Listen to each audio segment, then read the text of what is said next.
Should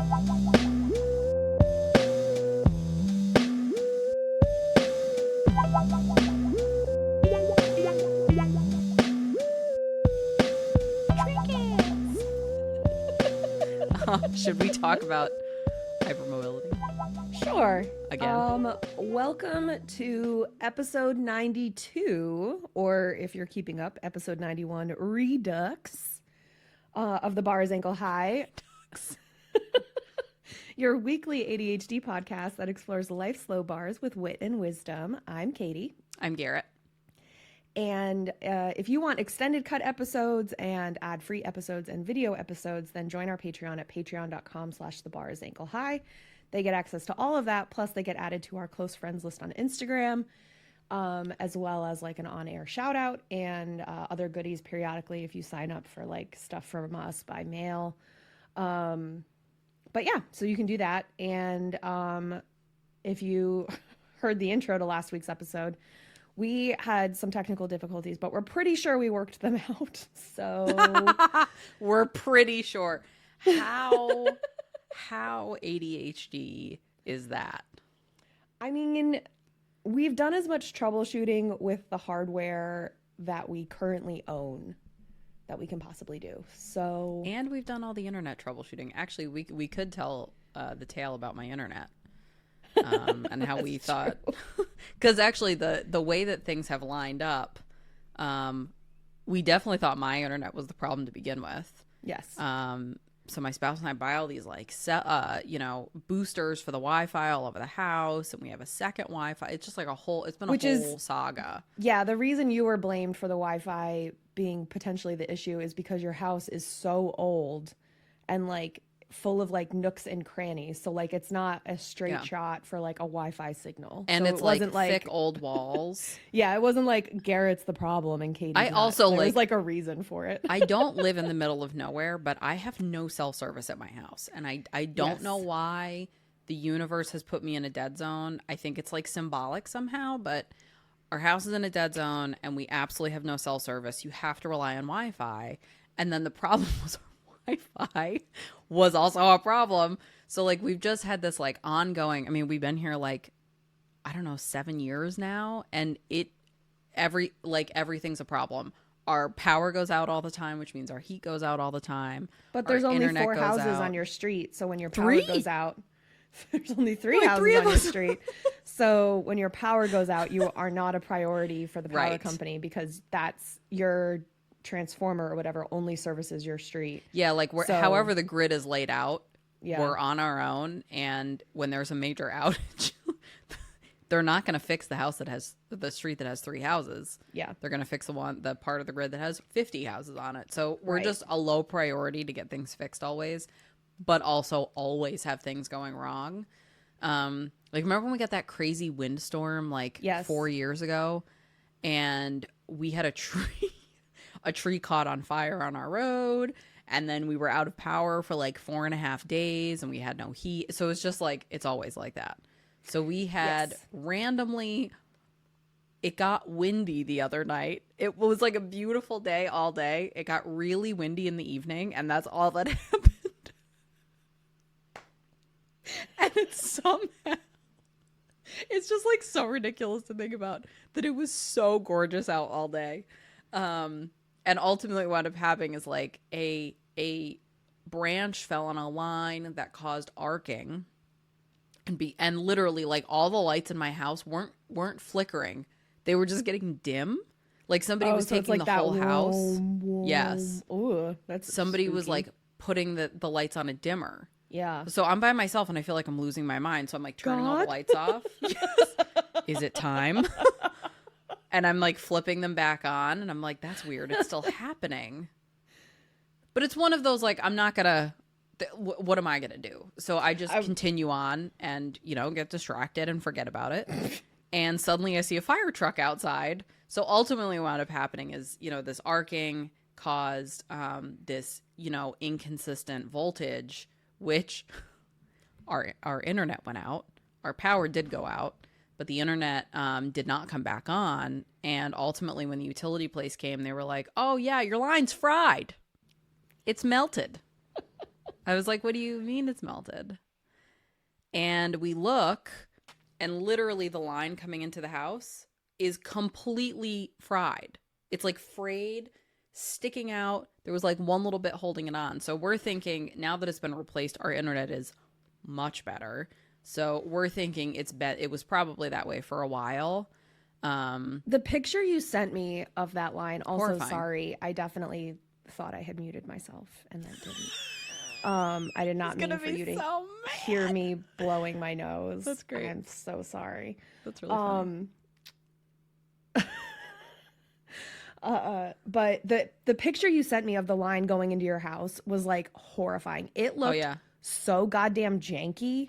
Yeah. Like it looked like the kind of thing where it's like, oh, well, Cletus said this would work just fine.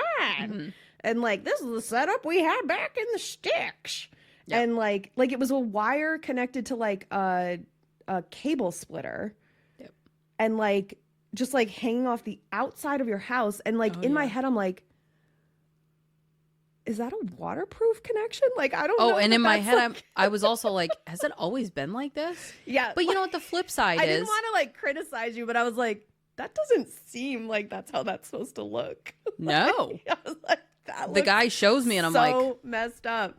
And then just, it was melted. Like, yeah. Oh, like it's my fully, comment to you was fried. like, I would be getting some extra fire detectors just in case. Oh, and the two of us were like, did our house almost burn down? Yeah. But you know what and the other part of this is, you so do our a internet huge reno one day and you see like scorch marks on the inside of your walls. Crazier things have happened. In your house, yes. Yes. I can also see like contacting the utility company and basically like had them gaslighting me and being like, it's look, we're running it and you have such and such a service. For sure. Right. Like I saw that and I thought to myself, if I had called and asked somebody to come look, nobody would have come out. They never would have sent somebody and they would have told me I was wrong. Yeah. So I saw this and I was like, well, you know what? This is the only way it was going to get fixed. So at least it's fixed. And now we have great internet. It turns out all of this extra Wi-Fi we've been paying for works. We just need a line that isn't fried. Which is also, it's just the kind of thing where it's like we finally set up our signal booster because we had to like run the connection from the office that I'm in right now to our living room, but had to do it like under through the basement. And so it was just a matter of like drilling a hole through the floor on both sides and just like doing it. And we had said like, we knew we had to do this last summer, but it was like, that's an indoor project. Like that's a wintertime thing. Yeah. Well, the winter happened, and so we just did it. And that's how everything happens. Yeah. So we did it, and then PK did a like speed check on our TV. Because the other issue was like our front door Ring camera would like periodically be like low connection quality or disconnected.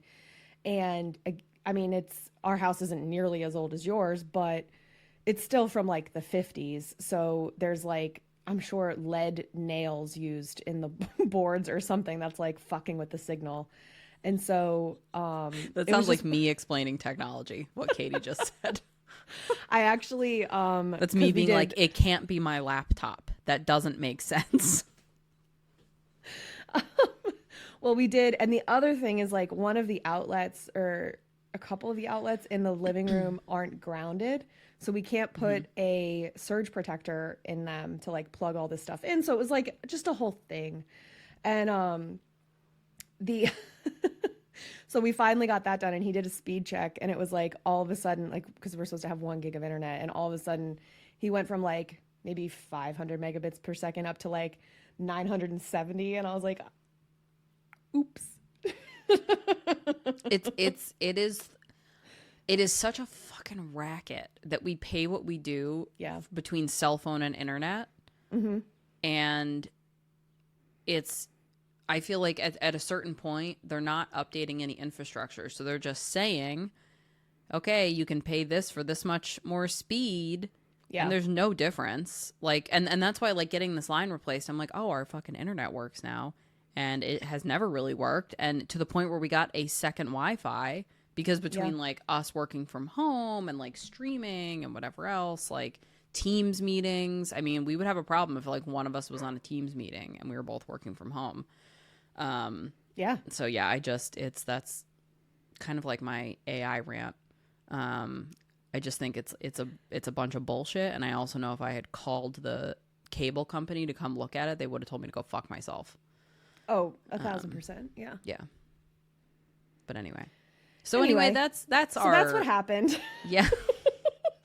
That's how all of my utilities have been a problem, and also got fixed at the same time we were fixing everything else. So it like kind of worked out. That's true. It did work out. And long story long. Yeah, long story long. Also, to that end, now on Patreon, if you're watching video episodes, we both have the same camera, we have the same light, we have the same mics, so there won't be like We're image fancy. quality discrepancy or whatever. Not that we got any complaints about it from anyone except for our intern, but actually, now I'm gonna say almost all of our complaints that we get are from our intern. That's when I get the, hey, can you guys not do this? Okay. Hey, can you guys please make sure you do this? You know, in The Office, when they had like the suggestion box that they went through that like hadn't been gone through in like years, like that's what happens when we finally address the complaints from our editor. Mm-hmm. Yeah. They're like, hey, whatever happened to that guy? I don't know. He just stopped coming into work one day. Oops. Also, you can't quit. Yeah, we know where you live. Yep. And also, I think based on this conversation, it's clear that we can't do it. So we're going to need It would help. be a very different looking podcast if I had to do all the editing, that's for sure. It would be, there would be a lot at play. I can tell you every time he edits, hey, I cut this out because nobody cares about this. And I'm like, okay. Okay, fine. Bye. Katie would be like, this is vital. This is important information. So anyway, what are we talking about today? Yep. So today again, we are going to talk about hypermobility. Yeah, so I know that we've already talked about this one time, Yes. but now it's all I can think about. Every time because I have like a little step stool under my desk at work, and I will usually put my feet up on it. And now all I think about is my hyperextended knees 100% of the time. Yes. So they actually call this hypermobility spectrum disorder. I think ultimately, you know, one of the messages of this podcast is everything is a spectrum. Literally everything. So just like our internet. It's a funny our joke brains. because that's the name of the internet provider in our area. You know what makes a joke funnier? Explain. Well, only the listeners from our area are going to know what the fuck that joke was. It was just so funny that you were like so happy with yourself for the joke and then immediately had to be like, also. Man, I love explaining a joke. It is one of my top 10 favorite hobbies, I think. I think it's like done the right way, it makes it so much It can be funnier. very funny. It can be very funny. Hold on, let me get myself all. Because now I got to hold this little old iPad screen, since it's literally the only thing you can I can use do it, with though. Okay. it. Yeah, this is the extent of it though. It's like, yeah, you can use it. Just scroll slowly. So here we go. Okay, I just want to make sure I can read it like reasonably. So Tune into Patreon for that story too, by the way. I don't know. Or don't. Really selling that Patreon. Well, I tried, and then you made me doubt myself. I wasn't sure. I was like, what? So this is actually hypermobility spectrum disorder is a connective tissue disorder. So you've got all of these, you know, tendons and ligaments that are holding your joints together. And normally they would be keeping your joints in this normal range of motion. And when you've got this, they're like loose or weak, or they're allowing your joints to extend like outside of the normal range of motion that they should. So I think like when we were kids, it was, are you double jointed? Were you guys obsessed with doing that? Like, I don't even know if I can't do the finger thing where you like can bend it. I can do a couple. I can't.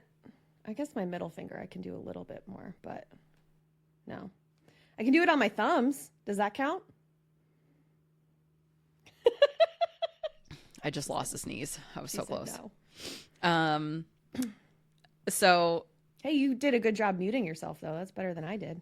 Thank you. Thank you. I muted myself and then lost my sneeze. So it was really worth it. So I was surprised when they actually listed off the symptoms of this. So often get tired, you know, having fatigue, even after you've rested, you're still tired. Pain and stiffness in joints or muscles. Being very susceptible to strains and sprains, dislocating your joints or they like pop out of place, poor balance or coordination, clumsiness, having thin, stretchy skin, bladder or bowel problems. So, you know, having like an overactive bladder, like a sense of urgency, a lot of like IBS type symptoms. Having frequent joint and ligament injuries, and having dizziness and fainting feelings, especially when you stand up, came up a lot. I was actually surprised. So I did not know I had hypermobility until I went to the PT. I went to a PT right before I had the baby, and the pelvic floor PT, and, you know, she was taking a look at my hip or something. So I'm like laying on the table and she's like, all right, can you bring your leg up? So I like pulled my leg up, like my knee up. And she was like, oh, like immediate, like, oh, okay. Hypermobility. I was like, what? I'm in the 95th percentile. It was for sure that energy of me being like, the 99th percentile is great. It means I'm the best. A+ in bendy. Yeah. Have you seen Betty Spaghetti? Because that's me. Ooh. I know, like, I definitely feel it, like, in my, like, hips, knees, ankles, like, in that chain. And I definitely in my elbows. So oh, right, because this was from, like, I sent you that TikTok or whatever that was like somebody like extended their arm, and like when you like put your arm above your head straight, and then like they further extended it, so like yes. If you extend your arm above your head with your palm facing towards your head. Yeah. So the palm of your hand is facing the other side of your body. Yeah. And then like hyperextend your arm so that your elbow, right. We're both doing it. Apparently you're not supposed to be able to bend outward at the elbow. Right. Who knew? But it was like a cut of that, the woman doing that in the video. And then somebody was like, oh, by the way, like I guess they're a doctor and they treat a lot of Ehlers-Danlos syndrome patients, which I know we're going to get to, but he was like, the thing is, you're not supposed to do that. And I was like, yes. Well, first I've ever heard that that's a bad thing. Yeah. Like, so it's anytime I'm like doing any PT work there, she's constantly catching me. Yes. Because it's such a thing. So they tell you when you're reading about this, they'll say, okay, you need to, I'm trying to think of the way they put it of like how you take care of this. Improving muscle strength and fitness so that your joints are better protected, which I specifically want to speak to. I know when I talked to the PT about this, she specifically, this word stability comes up a lot. So, you know, when you've got these joints that are like loosey-goosey and you're standing, I know I have a terrible habit of standing with my legs hyperextended. Yes. Which ultimately bothers my knees. But I just keep doing it. It never used to bother my knees. Like I used to be able to lay like a pretzel and like do all these things. I just feel old and decrepit now. So I'm trying to be more cautious about the way I'm treating my joints. But one of the things that she talked about a lot was, so when you're like down dog in yoga is a great example. So like she'll have me doing down dog in yoga and I'm locking my elbows out. Yeah, that's just how my elbows go. No. What about your knees? I lock my knees out too when I do that. You know.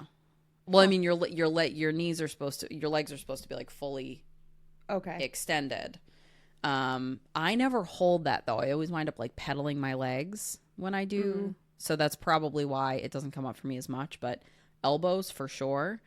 So she said like when you're thinking about, she said, you know, most elbows would bend to like this point, whatever, you know, a normal, just straight to 0 degrees instead of -5 degrees. Yeah. Or 5 degrees, positive 5 degrees. So she said, you want to hold to try and like train yourself. One of the things that you need to do with this is not just like working out.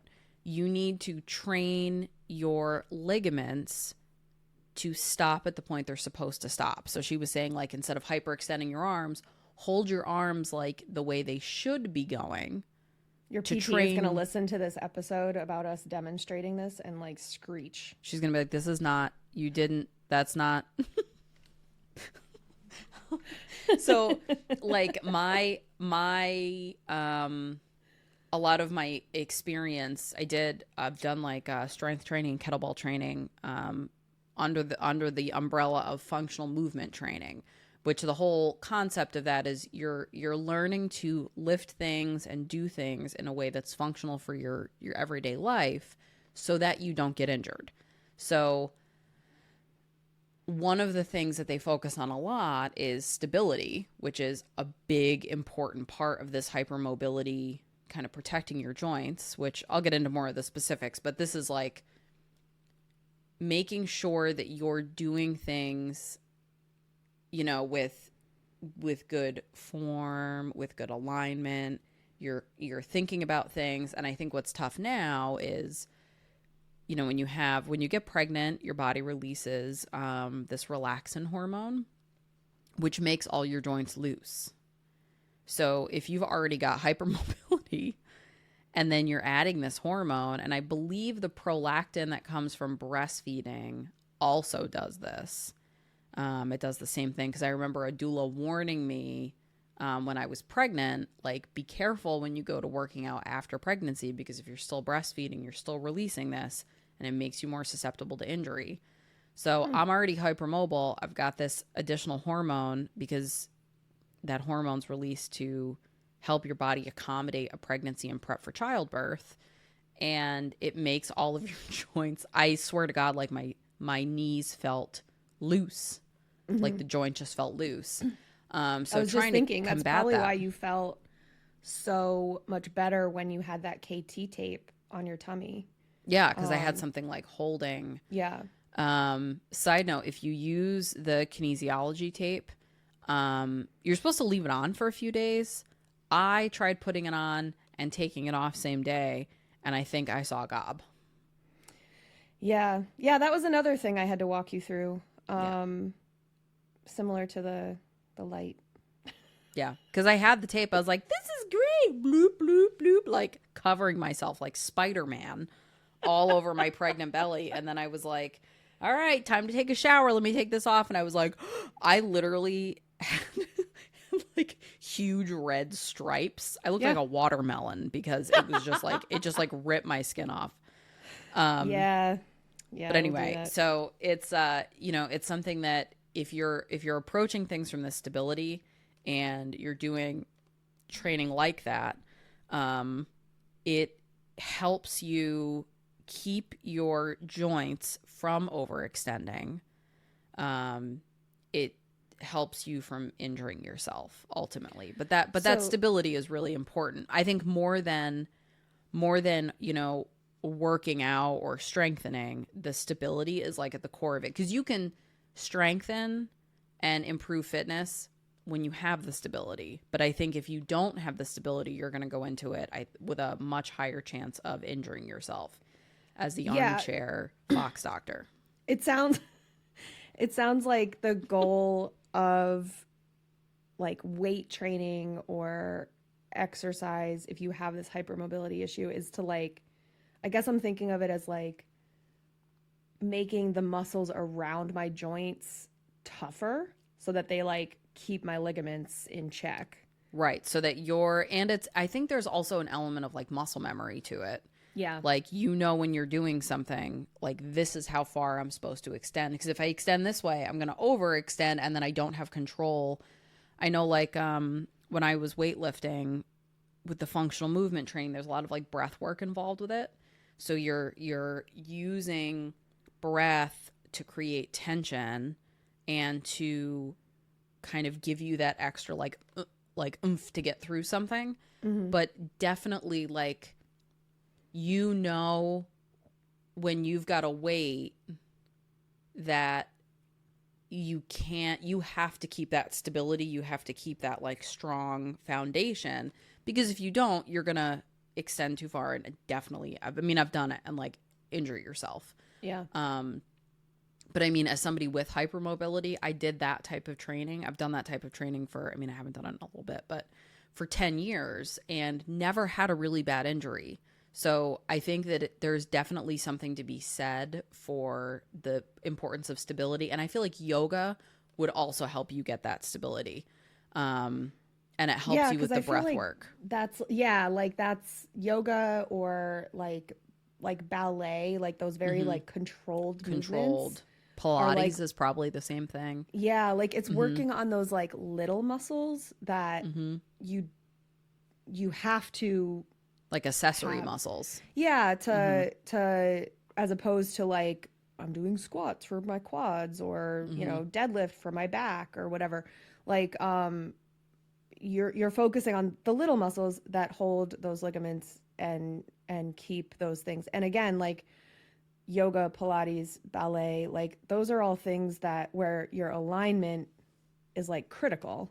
Yeah, same thing with the weightlifting. Like you need your center of balance for a lot of things for yoga Stacking and ballet. your shoulders above your hips and your hips above your knees, and I think understanding that too. I know, like, I felt like before I started doing that, I felt like I had no, and I think this is definitely an ADHD and hypermobility thing. I felt like I had no control almost over, like, my command over my body and like the ability to execute something. And, if somebody said like, okay, you really need to like plant your feet, or, you really need to like do, this and this and this, seat this way.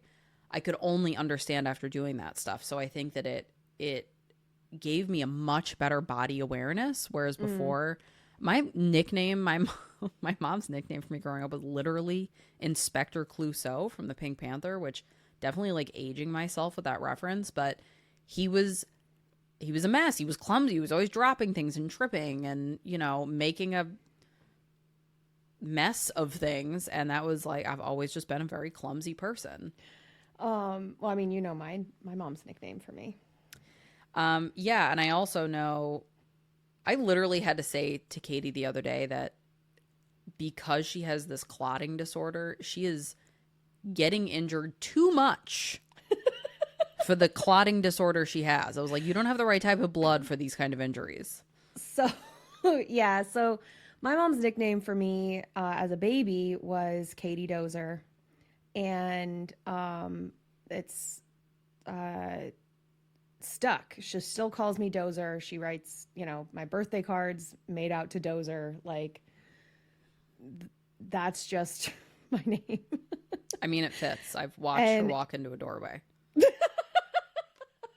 at full speed, full walking speed, just right into a doorway. And as our Patreon subscribers who are added on our close friends list on Instagram know, I recently on a Tuesday wiped out while walking into a bagel shop because I didn't watch my step and hit my knees so hard. Wait a minute. She didn't watch the step despite specific directions to watch the step. Yeah, it's very well highlighted. And I've been into this shop multiple times, so like it wasn't like it was a new place. But anyway, wiped out real hard, bruised the fuck out of my knees the day before I had to go down to New York City for a work trip. And then exactly a week later, on the following Monday, a shovel that was like on a hook in our garage got knocked off while I was bringing the dog inside, and it fell onto my heel. And I started the text to my mom with, "Don't worry, my Achilles tendon isn't severed." It's also how she started the text to me. But my ankle was really, and it didn't bruise, and that's the thing. Like there wasn't really bruising on my ankle from that, or on my knees. It was just very swollen and sore, and painful. And then I was playing in the backyard. Well, no, I wasn't. I was doing garden stuff in the backyard, and and I got all these cuts and bruises on my arm from trying to install the chicken wire and the chicken wire and removing all the dead logs. And she was making sticks and hurt herself. Making sticks. And PK, when I fell into the bagel shop and I told him about it, he told me later that he was at work and that he was like laughing about it, and his boss was like, "Why are you laughing?" And he was like, "Well, she just kind of bangs around the world." Katie just a like, ping pong ball of a person. I mean, truly. No, what's the pinball? Yes. Yeah. That's you. Yeah. If pinball was a person, it would be you. Yeah. And I'm more likely to so you're more likely to run into things, trip over something. I'm more likely to drop something, spill something. I don't trip a ton. Although it is kind of funny. I had those slides, those big cushy slides.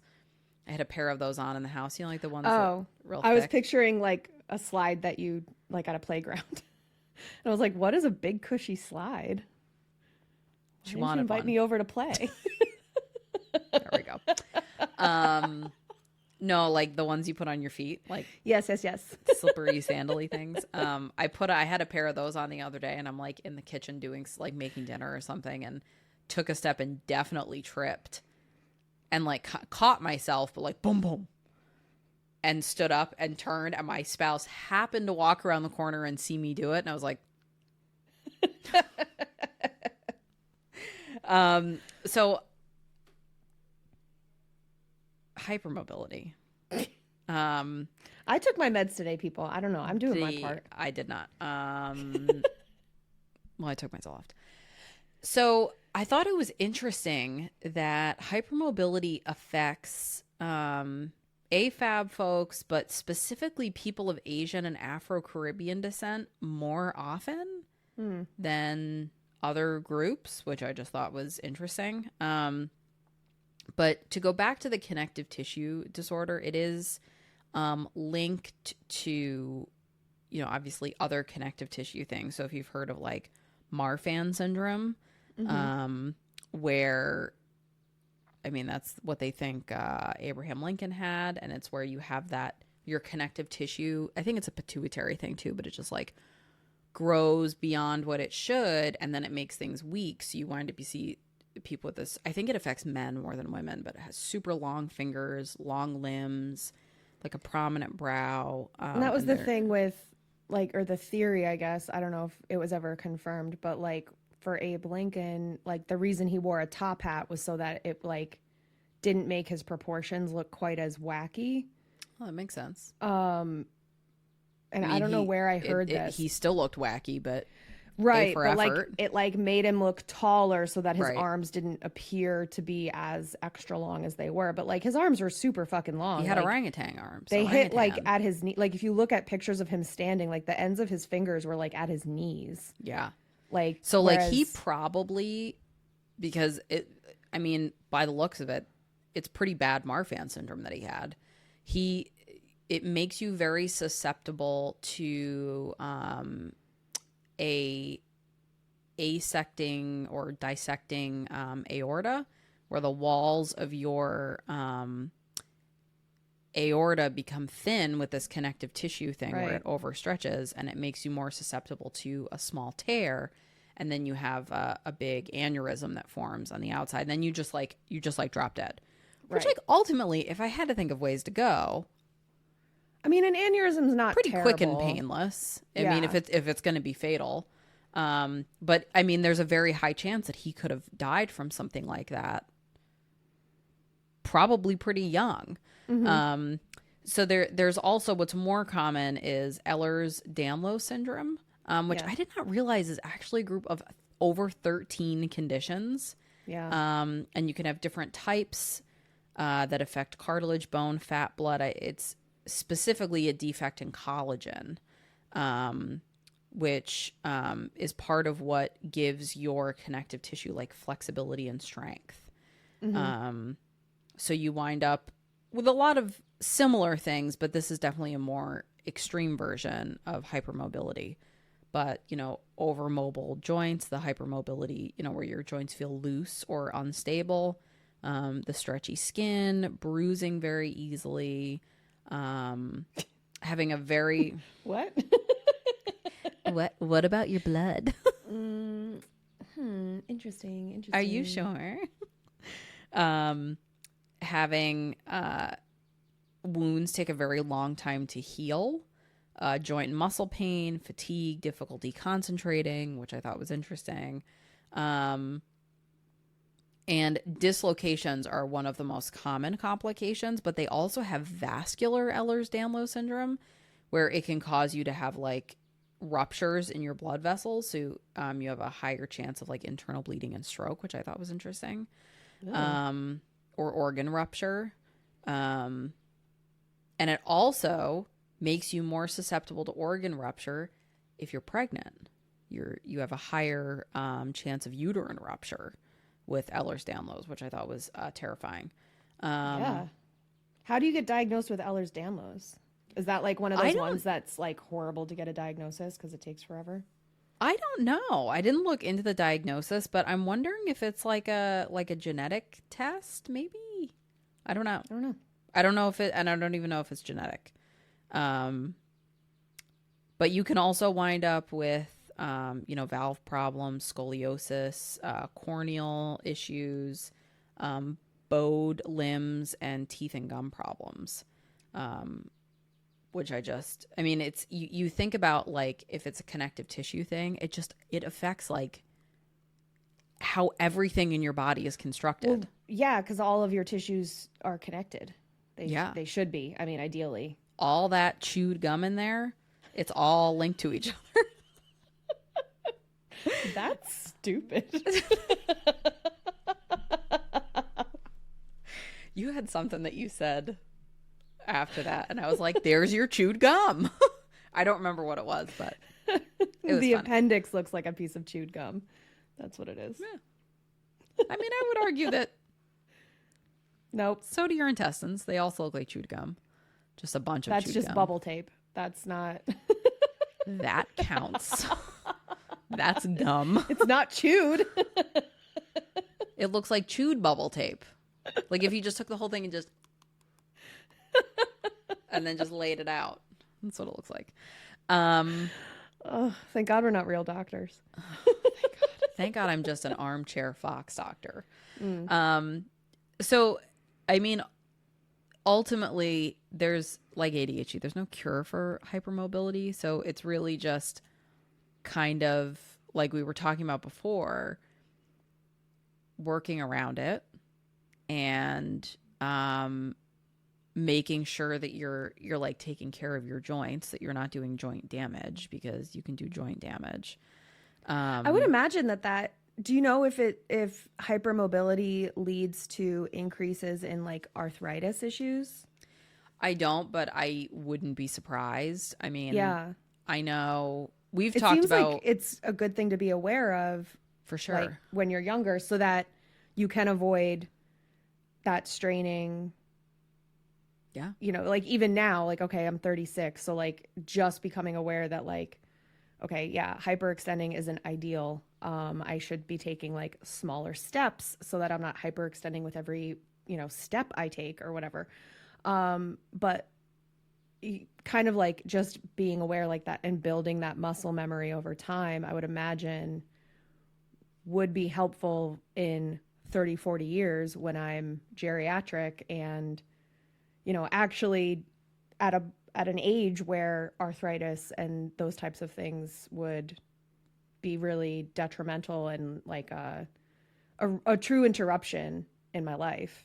Oh yeah, and I mean, you don't want to, if you're constantly hyperextending your knees and having, I know like there's been times like as a kid I would like go to run and my leg would hyperextend and lock and just like jam, and it's just so painful. So it's like, if you're doing that for years and years and years, Yeah. I'm imagining like at some point you're going to need a knee replacement or, Yeah. because you're doing a lot. And it's actually a surgery, side note, that they do outpatient now, which blows my mind, but it's still like a big surgery. It's a then huge you have fucking this, surgery. Yeah. Like, I've had, my family has hip replacements. So it's like my mom has had one, my aunts had two, my grandmother had one. I think my grandfather had both at least once.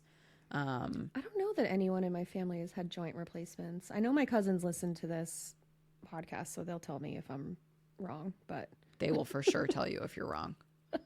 If I know anything about anything about the O'Briens. Boyles,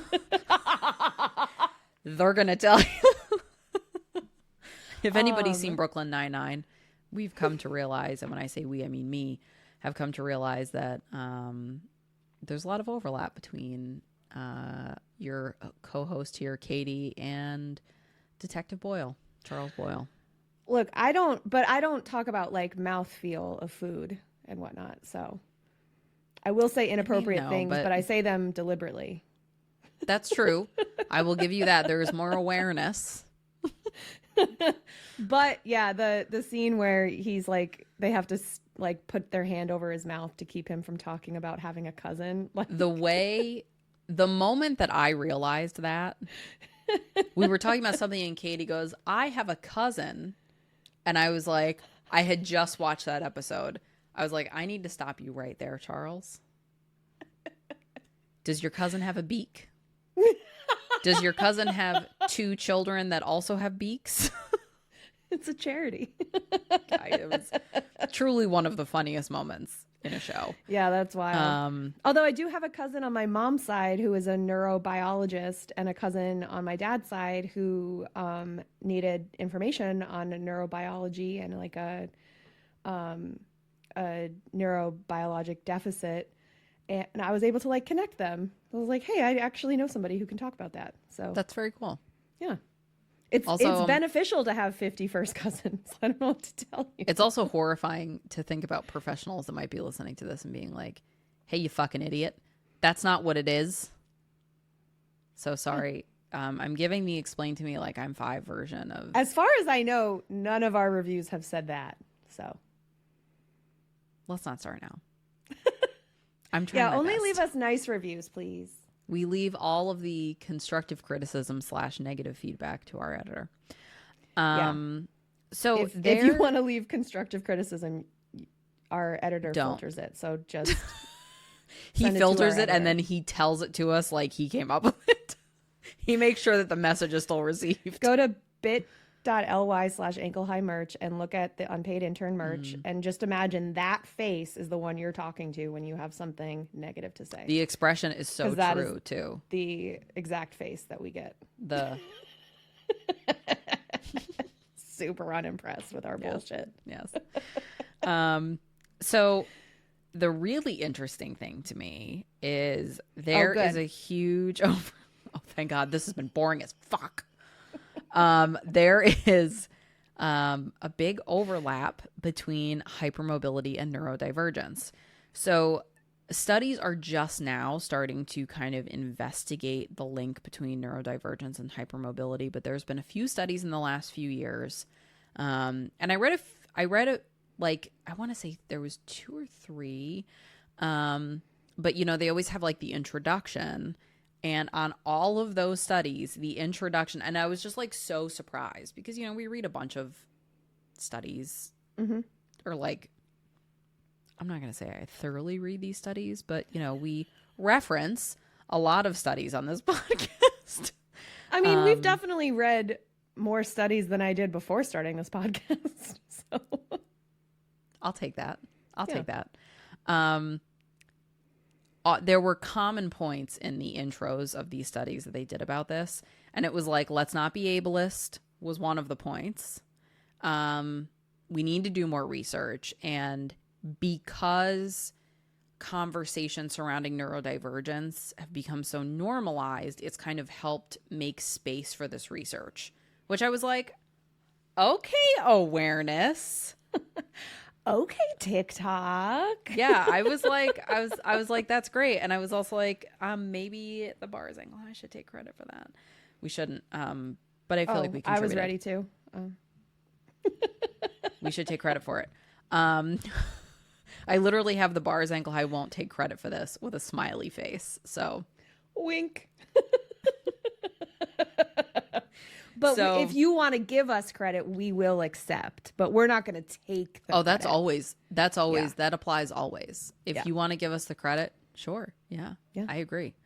So one of the biggest studies that they did, neurodivergent folks had an elevated prevalence of hypermobility at a rate of 51% compared to the general population rate of 20%. So if like 1 in 5 is normally hypermobile in the regular population, more than half of the neurodivergent population, obviously with a higher percentage of that being AFAB folks and those of Asian or Afro-Caribbean descent, have a higher instance of that. I think it's even probably higher. Like if you look at like the diagnostic rates for neurodivergence among AFABs and people of color in general, right. Like we don't even have accurate numbers of neurodivergence for those groups because we're only just starting to diagnose not based on the 8-year-old white male criteria of just hyperactivity and inattention. Which is kind of what they were getting at in this intro, was like, grain of salt with this. Yeah. We don't have a lot of research on this. So I think the 51% is really indicative. Skewed, yeah. I would be amazed if it's not like closer to maybe 80. Yeah. Because, yeah, especially because hypermobility is more common in AFAB individuals. Right. And we're underdiagnosed. Right. So. Yeah. So the people who participated in this study also reported significantly more symptoms of pain and dysautonomia, which is that dizziness when you stand, than the control group relative to the number of hypermobile spectrum disorder. Yeah.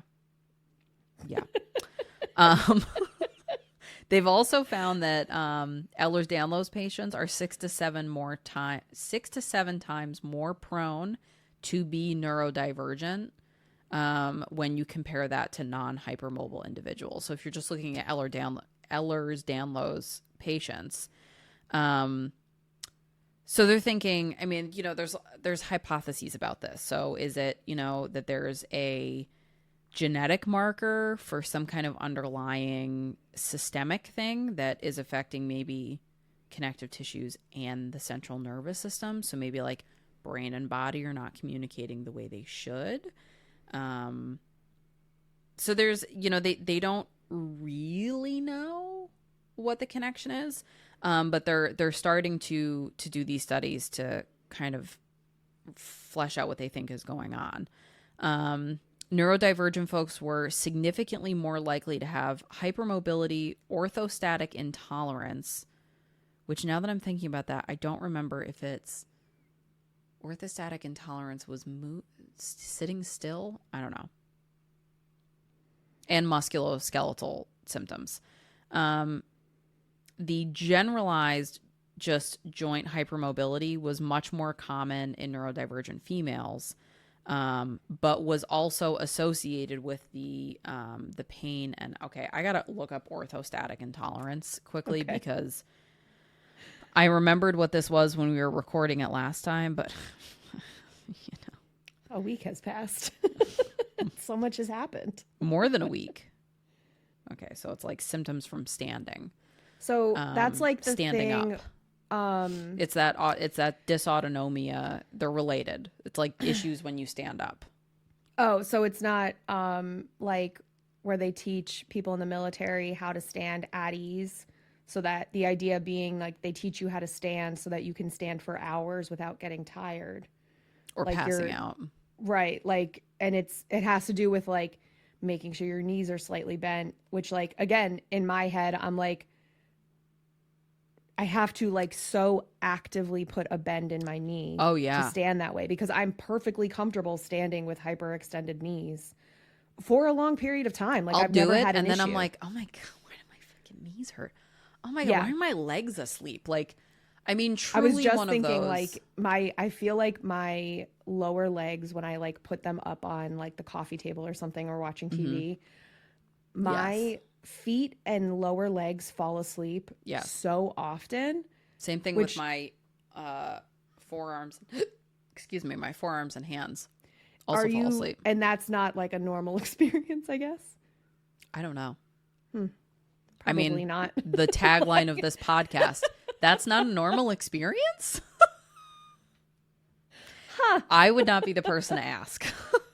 I just like it was something because again, like all this information has been like living rent free in my head since we recorded. Yeah. And like I haven't been able to talk about it anywhere because the episode didn't come out. Yes. So then like it's just been that kind of thing where I'm like at work, like I'll have my feet up on the stool, my knees will be hyperextended, and then I'm like creaking when I like bend my knees back to normal. Yeah. But then it's also that thing of like when my leg falls asleep or I can like feel it starting to fall asleep, it's like, oh, so do like other people just not have this problem where like they can put their feet up and because they're not hyperextending, they don't fall asleep all the time because they're not way longer.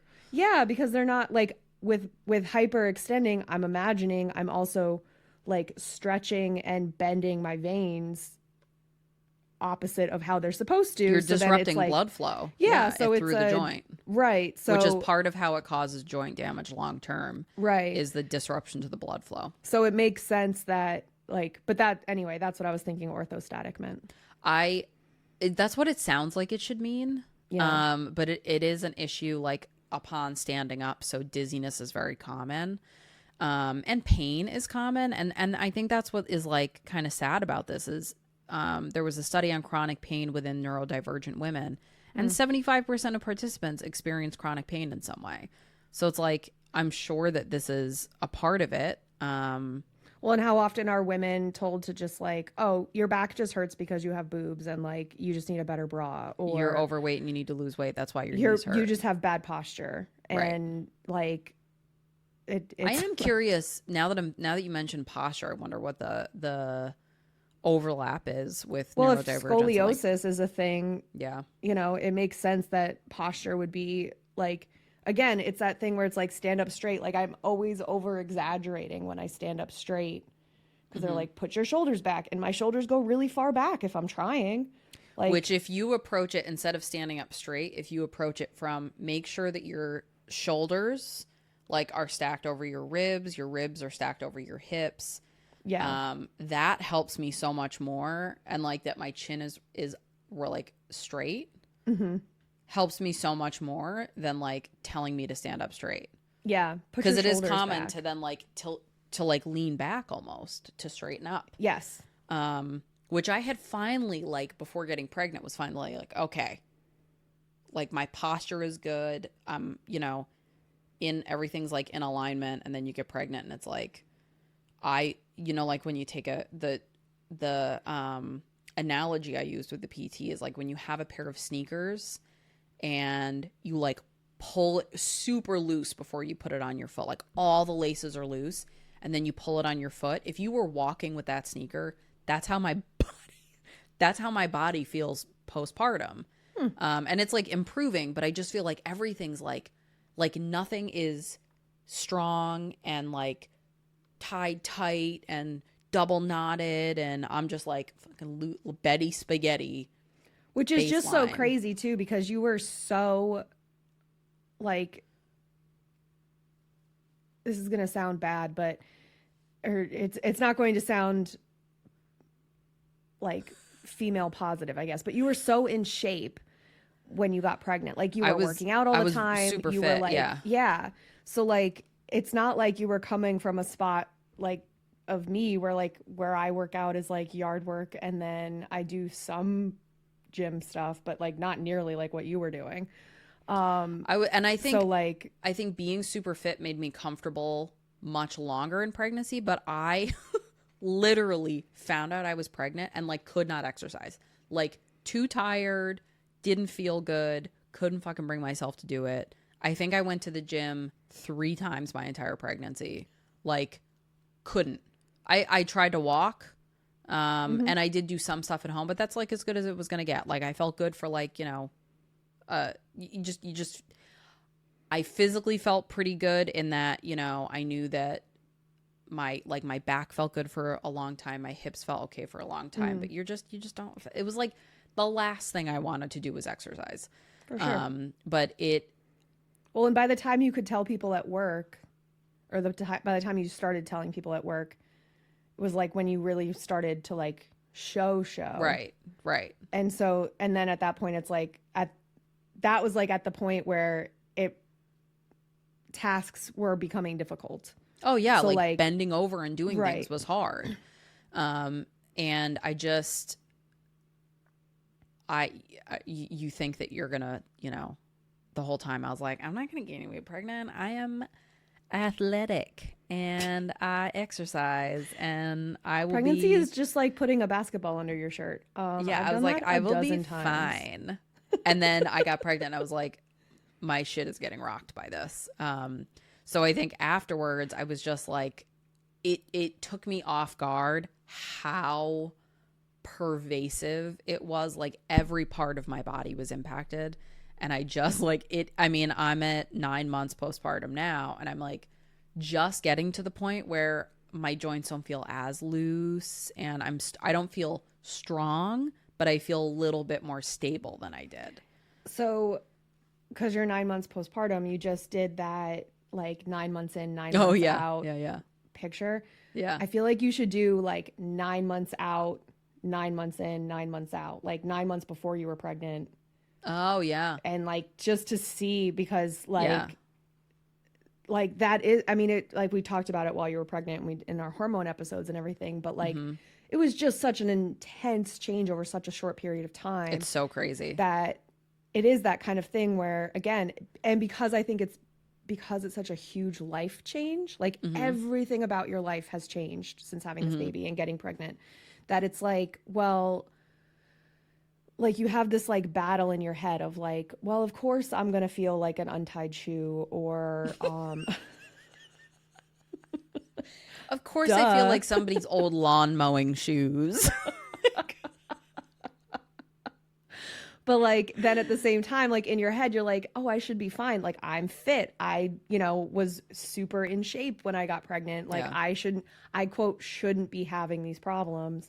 Yeah. But then, so like, even as a, you know, person who's not dealing with hypermobility and neurodivergence, like that's still an intense change, and it's Yeah. really Yeah. it's just hard to wrap your head around any sort of giant change that happens so quickly like that.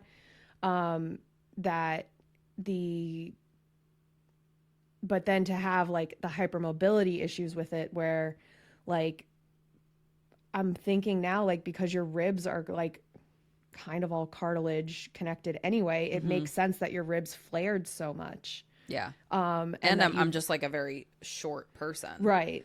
So I just feel like it was a very extreme. It took more of a structural toll than I expected. I was like, oh, Yeah. okay, so like your skin stretches and Right. you have the baby, and I'm thinking like most of what's moving is elastic, but I'm like, no, your fucking skeleton changes.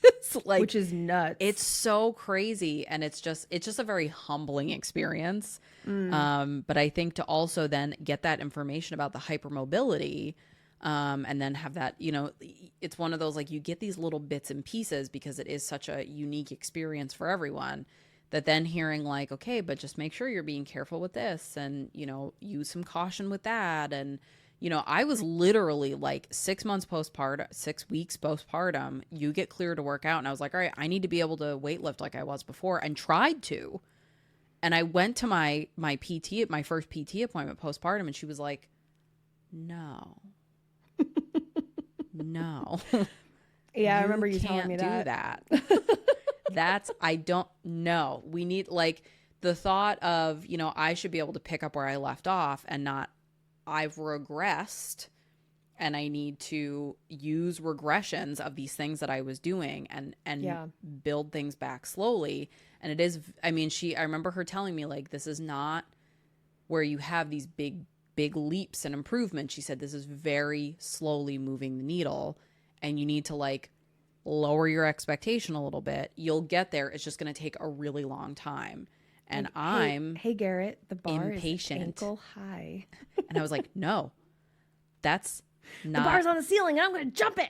Yeah, it would literally be like, she'd be like, okay, so can you pick up this 3-pound weight? And I would just want to like chuck it. I was just so mad. I was like, I can't believe I'm picking up a 3-pound weight, when like I was routinely picking up like a 45-pound weight. I'm like, this is bullshit. But you know what?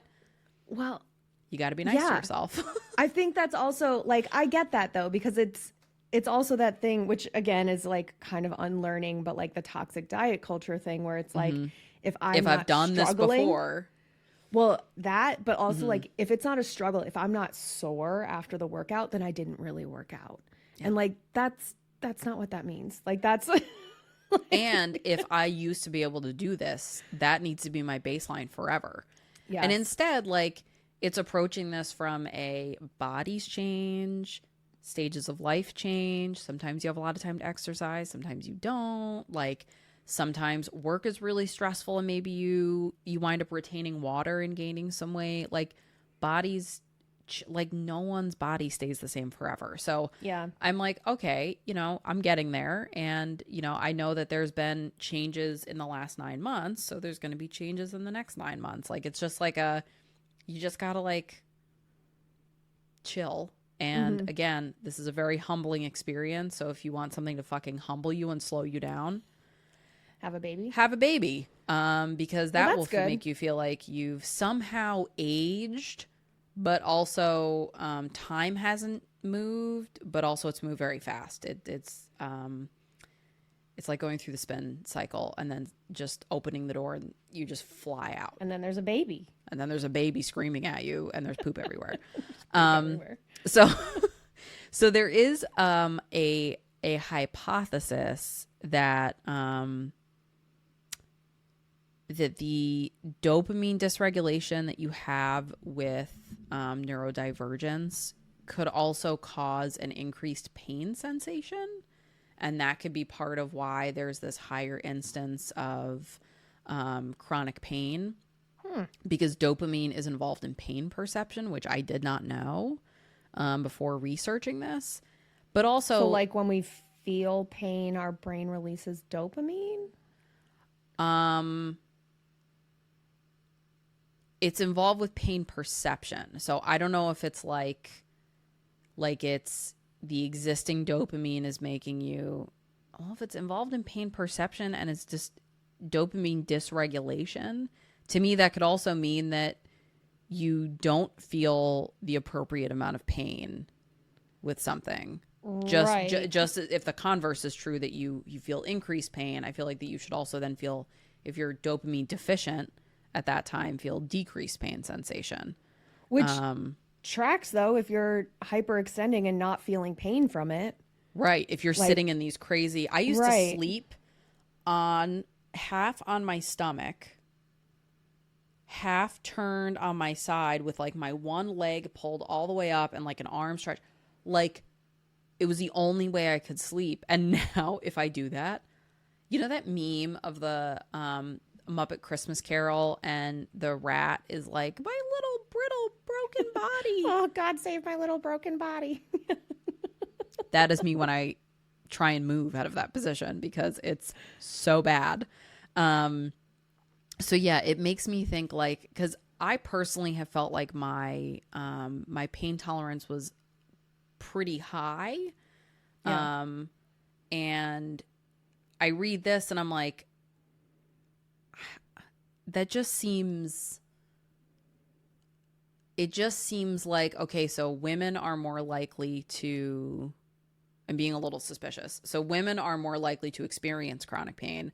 Women are more likely to not have a medical issue addressed because of biases in the medical community.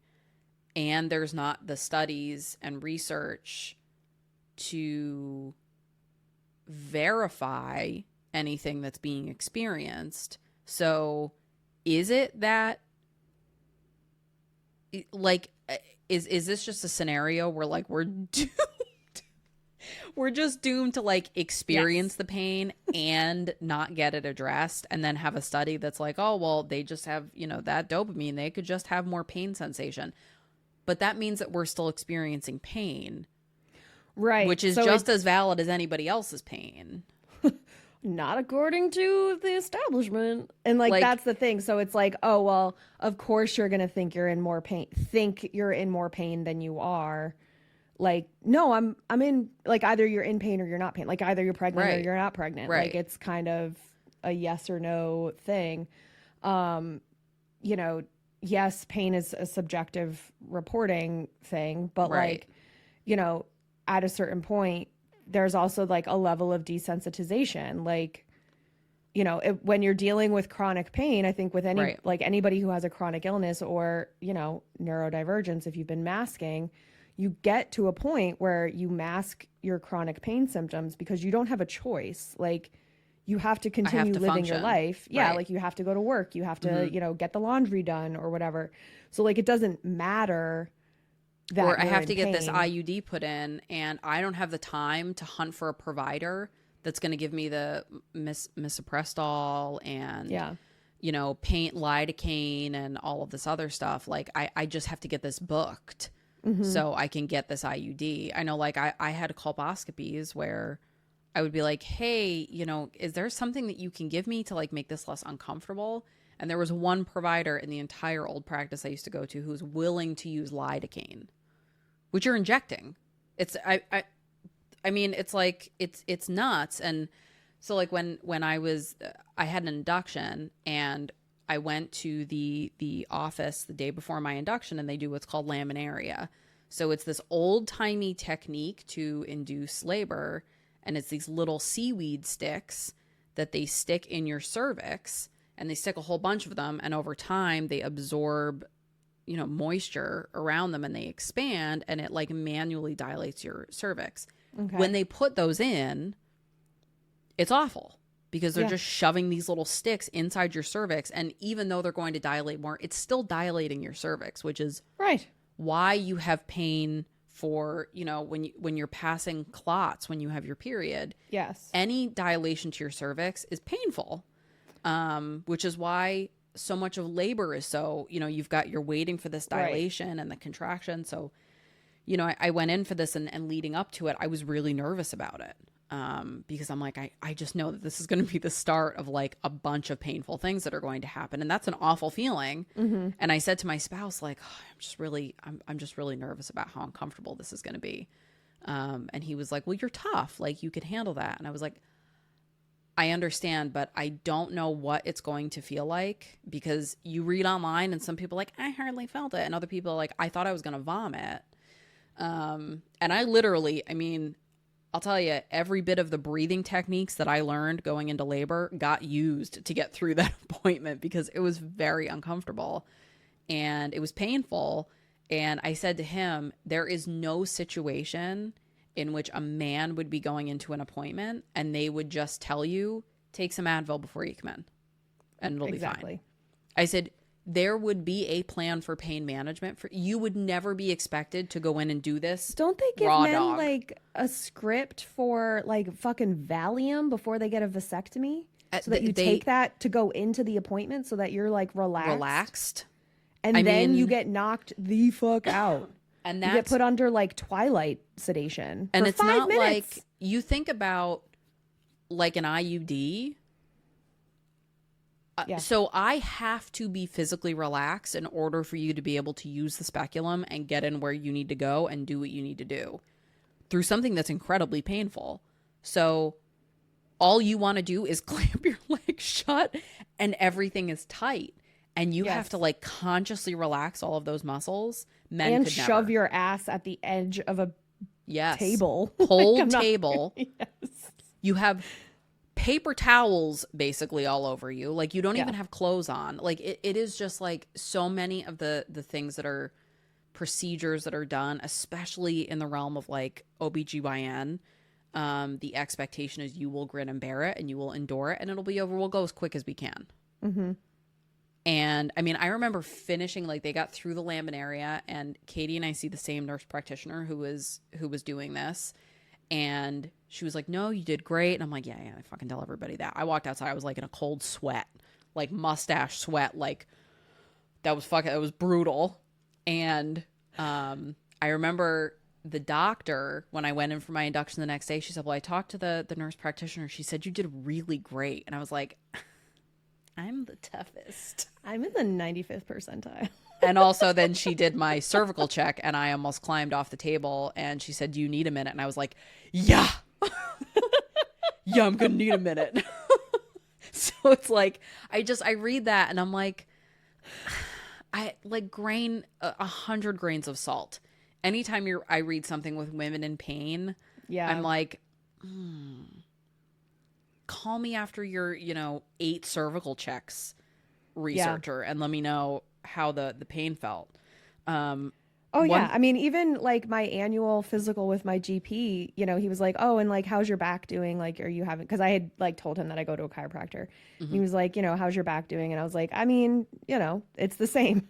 Like, there's just always constant pain or like a cramp feeling in one of my hips because I end up having my, like, part of my chiropractic adjustment is like a huge hip alignment readjustment. Because your legs are 2 different lengths. My legs are 2 different lengths. So like then I end up getting these like muscle knots in my hips, more or less, from like trying to walk normally, which is probably also why I fall over all the time. Cut to Katie making sticks in the backyard. And they're like, I rest my case. She walked into a doorway and she's stomping on sticks. I don't know what to tell PK you. brought up that time that we were driving around and I actually had a stick in my hair. And it was after I had gone into a restaurant to like pick up our takeout order. Nice. And I was like, that's cool. That guy definitely thought I was like Bam Bam. Like I remember one time doing yard work and I stood up and I got, those burr bushes, the little tiny burrs. Yeah. I got one stuck in my hair and I had God. 100 little burrs in my hair and it was awful. But one of the things that they did in these studies was they did brain imaging of, hypermobile patients and then, the control group or non-hypermobile patients.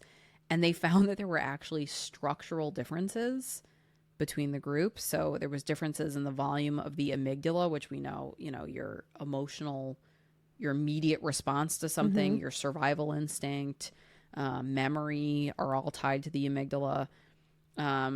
People with hypermobility had a superior temporal cortex compared to the people who didn't, which is also seen in folks with autism spectrum disorder.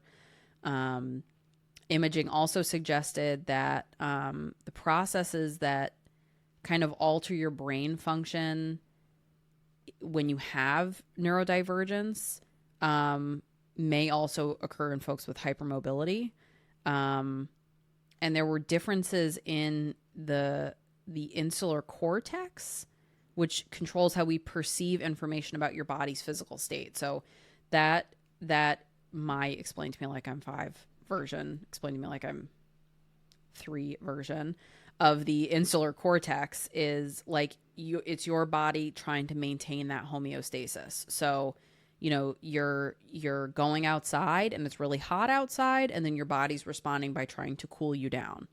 Neurodiverse people can have an altered insular function, which can cause like the signals that your body's getting to like get to that optimal state can become like overloaded and kind of short circuit, which then can lead to like things like dysregulated temperature. So the you know, dysautonomia, that standing up and feeling like you're going to pass out, could also be linked to this inability to just like keep your body in balance. Yep. Which is like part of your brain's job. Which would also explain like how we struggle with like sensory issues when like you're too hot or too cold, and like that's all that matters all of a sudden is like, I am uncomfortable, the end, don't speak to me. Yeah. I'm hot. Yeah. I'm hungry. What we had that when we played Would You Rather. Yes. It was like, which version of you is the worst? Is it, you know, hungry and tired? Is it hot and tired? Is it hot and hungry?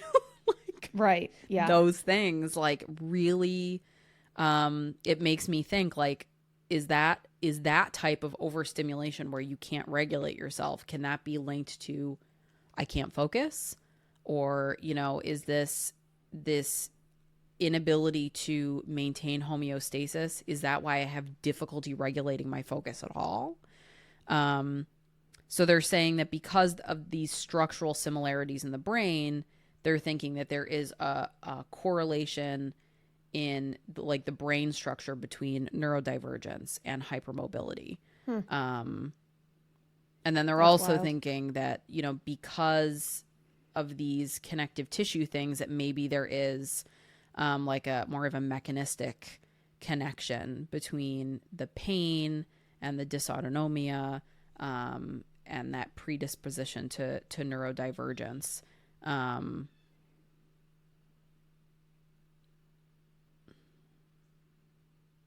They're also saying that autism and different neurodivergent conditions are recognized to be associated. There's an increased likelihood of different comorbidities like fibromyalgia, IBS, you know, chronic fatigue, and some other, you know, those orthostatic intolerance, dysautonomia type symptoms.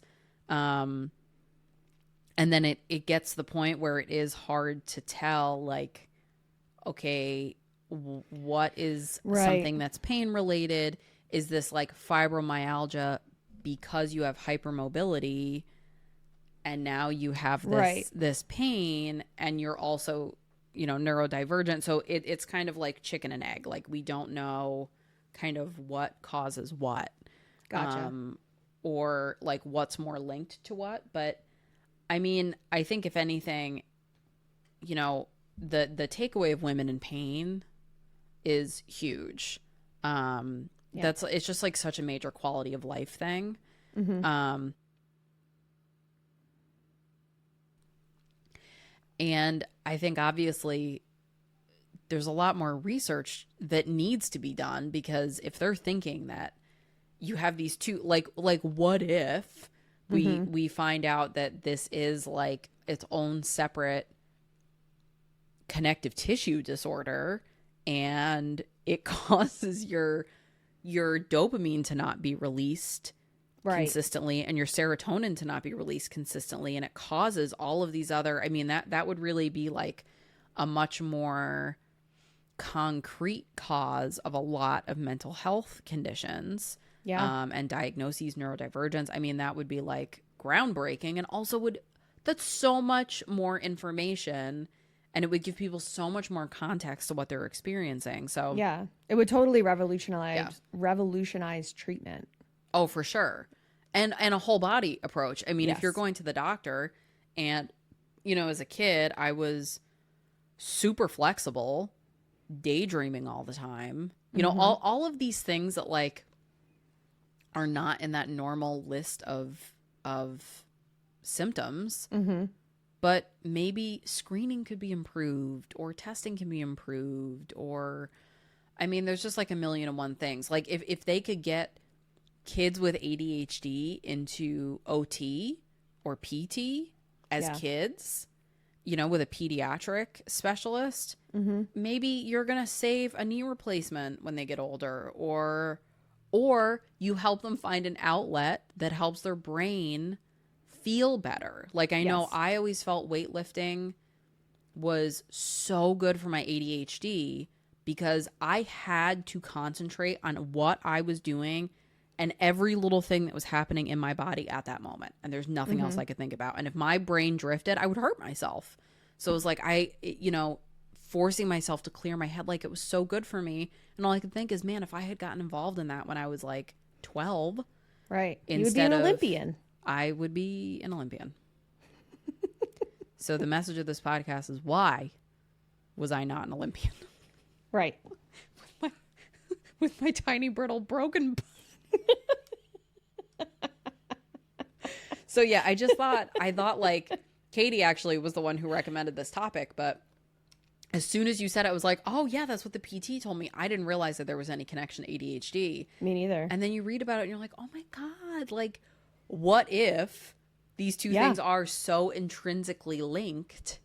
Right. And, I mean, that could be, it could be a real quality of life difference for people. So keep researching hypermobility and neurodivergence. Yeah, listener. Research gods. Probably one of Katie's cousins. I'm assuming. I mean, probably. Probably. I mean, I was like only 20% kidding when I said it's like mostly Fair. serious. Yeah. But yeah, just like really, really interesting stuff.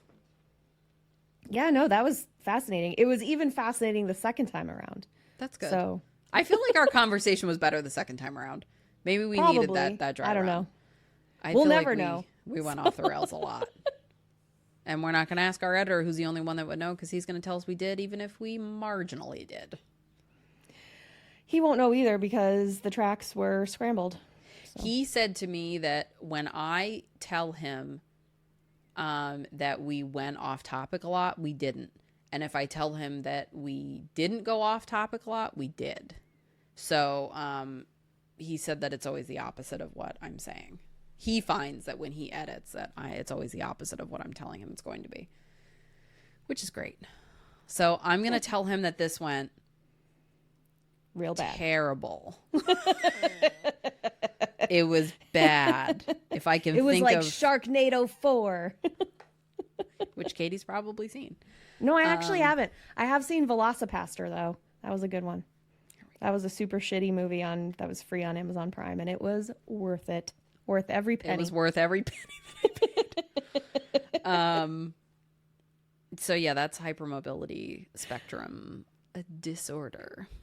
That was really interesting. And I'm glad that it turned into like a good topic for us, because I just thought it was like, a cool TikTok I saw, and then because I was like, yeah, I do that too. Like, apparently you're not supposed Betty to. Spaghetti too. Evidently. I guess Betty Spaghetti, I'm aging myself too, but yeah. I had a Whatever. Betty Spaghetti. I don't think I had a Betty Spaghetti, but I know the reference. Did you have Polly Pocket? I did have one Polly Pocket, but I was more of a Barbie girl. I liked Barbie. Yeah. I did like Barbie. What about American Girl? I just always had their catalogs, but I never had an American Girl doll. I think if we get, in addition to like my super cool rhinestone fringe new boot Goofin' boots, when we get up to 100 Patreons, I might get myself like a podcasting American Girl doll. That's cute. that'll look like Oh, yeah, me. because you can custom build them now, right? Yeah. It's one of those, like, realistically, you're like, I don't need to spend money on that. Like, but in the back of your mind, it's you're the like, kind of thing where, like, every so often I'm like, oh yeah, I did that. Like, I thought about that, and then I'm like, oh yeah, whatever. And then I like look around and I'm like, I have nowhere to put that fucking doll. So, but then at the same time, you're like, I could have a doll of myself. That would be kind of cool. I mean, It's kind of like making your little, like, memoji, you know? yeah. Because everybody's a narcissist deep down. You're like, I think I'm if I made very myself a pretty cute sometimes. little- So, we had something come up recently, and I was like, well, that was a Katie response you just gave me. It was like, yeah, definitely, maybe, I don't know. Like, it was just like so quick. Oh, you know what it was? I said to him, so we had a window air conditioner that we didn't take out in between seasons. And I said to him recently, there's a bird's nest up there. He was like, I don't think so. I don't think there is. I don't think there's a bird's nest. And I was like, all right. I walked by the other day and I can literally hear the chirping, right? I was like, there's a bird's nest. I can see them carrying stuff. mm-hmm. The way that the birds are acting, there's a nest. So we walked by, we went for a walk last night. We walked by it and I said, there's a bird's nest up there, as I watched the one bird fly up with something in its mouth. And he goes, I don't think so. I don't think there's a nest. I said, can you listen for just like a second? And all you could hear was like, cheep, cheep, cheep, cheep, like 100 little birds cheeping. And he was like, and we just stared at each other. I was like, the confidence of, there's not a bird's nest in there. I said, there is, I'm saying this with absolute certainty, 100% that there is a bird's nest in there. There's no doubt. My cat's snoring, so it might be picked up on the mic. My cat's not sleeping. It turns out my cat's sleeping. Well, that was hypermobility. Again, for That was us. good. Second time around. The second time around, episode 91, Redux. If you want ad-free and extended and video episodes, then join our Patreon at patreon.com/thebarsanklehigh. Our Patreon subscribers for just $5 a month get all of that stuff. They get extended audio episodes and extended video episodes. And then, so like you can listen to whichever one you want. And then you also get added to our close friends list on Instagram. There's like a form that you fill out once you join, and I add you to our close friends list. There's merch at bit.ly/anklehighmerch merch. Someone did message us recently and asked us about the Bars Ankle High hats that apparently were promised at some point that I've completely forgotten about. So maybe I'll get around to doing that this weekend. And so by the time this episode comes out, they'll be live. I'm so glad that you also forgot about it, because I was like, oh, fuck, did we say we were going to do it? I have no goddamn clue. Oh, God, that's funny. So by the time this episode comes out, definitely go to bit.ly/anklehighmerch merch and see if there's hats. See if Krampus made us hats for Also, summer solstice. you can follow us on Instagram at the Bars Ankle High, or on TikTok at Ankle High Pod. Every week on Instagram around Tuesday, I post a episode title poll contest. So you vote in that, and if you correctly guess the name of that week's episode, you'll be entered to win a podcast logo sticker. It's totally free and it's open to listeners worldwide. We have international stamps. We will use them. That is a threat. And then also, please make sure that you leave us a 5-star review anywhere you find us. If you find us on Apple Podcasts, then writing out a review is like super duper helpful. And it's just like, it's just so great. We get to do high kicks and stuff, but also, but carefully, because we have hypermobility. No, I'll still do them recklessly, but, it's like the number one way to support us, is, that kind of thing. 'Cause it helps with word of mouth. And then of course, tell your friends about us.